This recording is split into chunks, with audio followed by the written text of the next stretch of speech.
Welcome to On the Other Hand. We're in the midst of election season, and that means the rhetoric and mudslinging is ramping up. I've particularly noticed the term election denier is being thrown around. For example, here's a New York Times article about it, and a Washington Post article on it too. And more locally to Utah, here's a clip from a public radio show mentioning the subject. In the down ballot races, particularly in the county clerks, we have some interesting dynamics in our state. That's right. So to be clear, the clerk is a really important office. And what does the clerk do? Yeah, so the clerk does a number of things, passports, marriage licenses, but a really important function is oversees elections. And we have really incredibly talented clerks that are working all over the state. I would say across party lines. We've had Sherry Swenson in Salt Lake County for a number of years who's done an incredible job really opening up access to voting, making it easier, making it very reliable, very safe and transparent. Some I don't know them as well, but I know there's a great one in Davis County.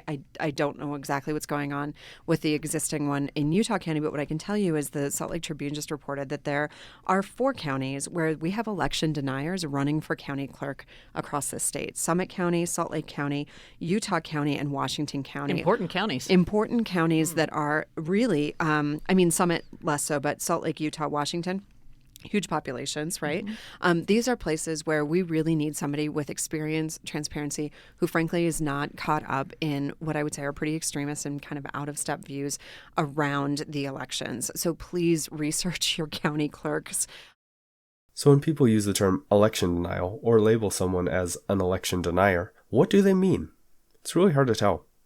For example, in the earlier cited Washington Post article, they talk about a correction because some people didn't meet their criteria for being an election denier. But they don't actually say what that criteria actually is.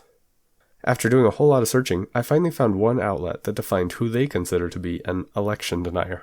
Their criteria are 1. If you voted against or said you would vote against certifying the 2020 election. 2. If you said the 2020 election was rigged, stolen, or otherwise illegitimate. Or 3. If you publicly question the result of the 2020 election. Since I couldn't find any other definitions from legacy news outlets, I'd like to investigate what we know of the 2020 election and see what we think of this definition. First, I want to point out that this definition says the 2020 US presidential election is the only one that matters.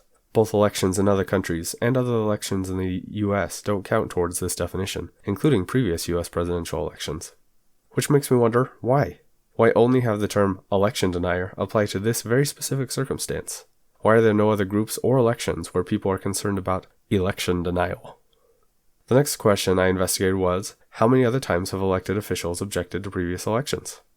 According to this article, it happened in 1968 when the objections won some support from Democrats and liberal Republicans, but resistance led by Southern Democrats doomed it 33-58 in the Senate and 170-228 in the House. It happened again in 2000 when a dozen members of the Congressional Black Caucus protested that Florida had disenfranchised black voters. Gore, who was the vice president, presided over the session, gavelled them all down because none of them had a concurring senator, and wished his one-time opponent the best of luck before ending the session. In 2004, Representative Jones, a Democrat from Ohio, rose to object, and she said she had a senator. Senator Boxer, also a Democrat from California, concurred, saying she was acting to cast the light of the truth on a flawed system which must be fixed now. The objection failed 1-74 in the Senate and 31-267 in the House, and Republicans dismissed the complaint as sour grapes. And in the 2016 election, Biden presided over the affirmation of Trump's win and had to dismiss half a dozen House Democrats as they raised objections. The representatives complained of voter suppression and Russian interference and claimed some Republican Electoral College members did not meet the proper criteria to vote. And in 2020, a group of 14 Republican senators and as many as 140 Republican House members announced it was their intention to object to the Electoral College votes of at least some states.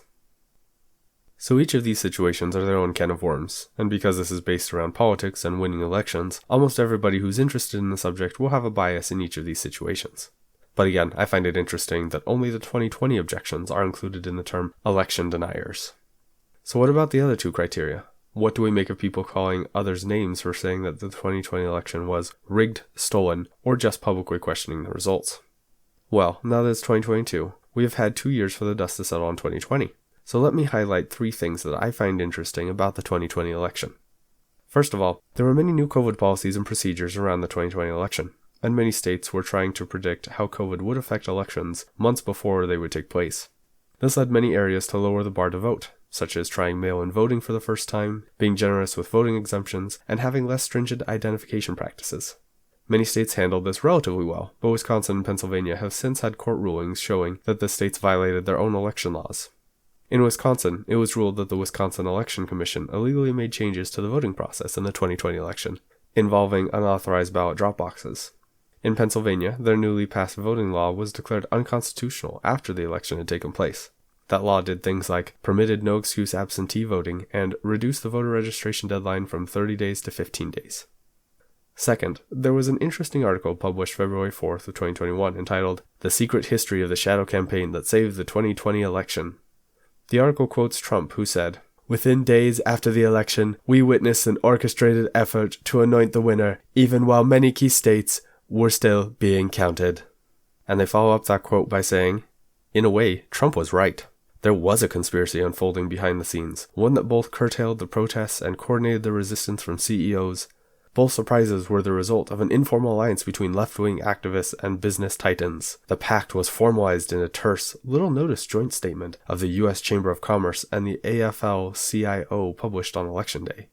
Both sides would come to see it as a sort of implicit bargain, inspired by the summer's massive, sometimes destructive racial justice protests, in which the forces of labor came together with the forces of capital to keep the peace and oppose Trump's assault on democracy. The handshake between business and labor was just one component of the vast, cross-partisan campaign to protect the election, an extraordinary shadow effort dedicated not to winning the vote, but to ensuring it will be free and fair, credible and uncorrupted. For more than a year, a loosely organized coalition of operatives scrambled to shore up America's institutions as they came under simultaneous attack from a remorseless pandemic and an autocratically inclined president." So that's an interesting article, to say the least. One would think it was a conspiracy theory on an obscure message board, but no, it's a prominent article in the well-known publication Time. Now, one might say that that article was just hot air, that it was partisans celebrating their own importance in the election going the way they wanted. But I do find it interesting that the article bragged about business titans and tech CEOs being part of the self-proclaimed shadow campaign, because the third thing that stands out to me is the overt partisan censorship of news media and social media on the Hunter Biden laptop scandal.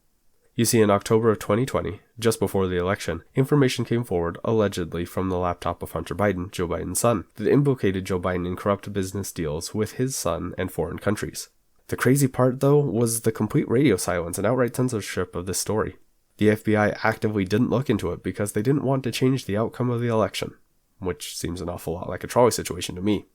Facebook and Twitter actively suppressed the subject, and Twitter quickly escalated that censorship, so you couldn't share the URL to the original laptop story on the site, or even in direct messages. Which seems kind of crazy, as Twitter is where so much political discourse seems to happen, and where so many journalists seem to get and share information. Many legacy news outlets didn't cover the story at all, or called it disinformation, and when asked about a lack of coverage, places like NPR said that, "We don't want to waste our time on stories that are not really stories." And "This is a politically driven event, and we decide to treat it that way." Never mind that NPR has no aversions to politically driven events if they agree with the politics. That double standard drove me to create an entire video on the subject at that time. Anyway, despite all of these allegations, it turns out places like the New York Times, who discredited the story in 2020, came out almost a year and a half later confirming the authenticity of the emails contained within the laptop. So glad they were prompt in their coverage. Given these three verified issues, is there no space to question the open censorship and admitted collusion from self-described shadow campaigns to save the 2020 election? At what point should the terms rigged or stolen come into play? To my knowledge, of all those elected officials who are now labeled as election deniers, no one has broken any law, violated any rule, nor done anything besides express their opinion and or objected within the legal and authorized framework of the systems we have. Ultimately, election denier is a rarely defined, highly partisan term used to discredit someone's opinion. There are definitely those who are living outside of reality when it comes to their thoughts on politics and elections. But if people are mocked or derided for expressing concern or asking questions about a given election, that will discredit elections far faster than any supposed denial ever will. As always, thanks, hope you enjoyed. And if you did, consider subscribing or joining me on Odyssey or Rumble, both great YouTube alternatives. Links are in the description.